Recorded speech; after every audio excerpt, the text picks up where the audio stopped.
توبہ منزل تک پہنچنے والوں کے لیے گراں قدر خزینہ ہے۔ صالحین سب سے پہلے توبہ کا راستہ اختیار کر رہے ہیں کیونکہ یہ بلندی درجات کا زینہ ہے۔ مقربین اسی سے تقرب حاصل کرتے ہیں، اللہ تعالیٰ کا قرب حاصل کرتے ہیں، جبکہ انبیاء کرام اسے سعادت سمجھتے ہیں۔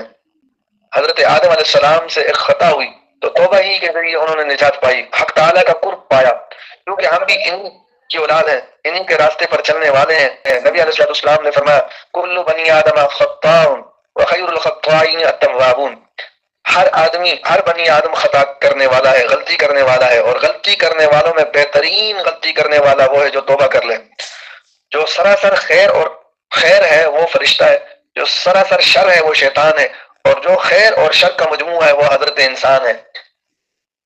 انسان کے اندر یہ دونوں خصلتیں پائی جاتی ہیں، اس کے اندر اللہ نے خیر بھی رکھی اور شر بھی رکھا۔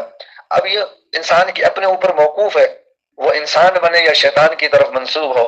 اگر کوئی شخص گناہوں کے بعد تائب ہوتا ہے تو گویا اس نے اپنے انسان ہونے کی دلیل فراہم کر دی، اس نے یہ ثابت کر دیا میں انسان ہوں۔ اور اگر سرکشی پر اصرار کرتا ہو، گناہوں کو ترک نہ کرتا ہو، تو اس کے متعلق یہ کہا جائے گا یہ شیطان ہے اور یہ شیطانیت والے کام کرتا ہے۔ علماء کرام نے اس بات پر اجماع کیا ہے توبہ فرض ہے، اور جو بندہ توبہ نہیں کرتا تو گویا وہ اللہ تعالیٰ کا قرب نہیں پائے گا۔ بعض علماء نے فرمایا التوبۃ واجبۃ من کل ذنب، اور ہر گناہ سے توبہ کرنا واجب ہے۔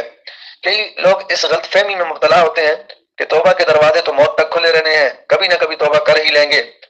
ایسے حضرات سے میں عرض کروں گا گناہ ہو جانے کے بعد فوری توبہ کرنا یہ واجب ہے، اور اس میں تاخیر کرنا خود ایک بہت بڑا گناہ ہے۔ تو اب انسان کو چاہیے اپنی جو ہے زندگی میں جتنے بھی گناہ کی، جتنی اللہ تعالیٰ کی نافرمانیاں کی، ان سے توبہ کرے۔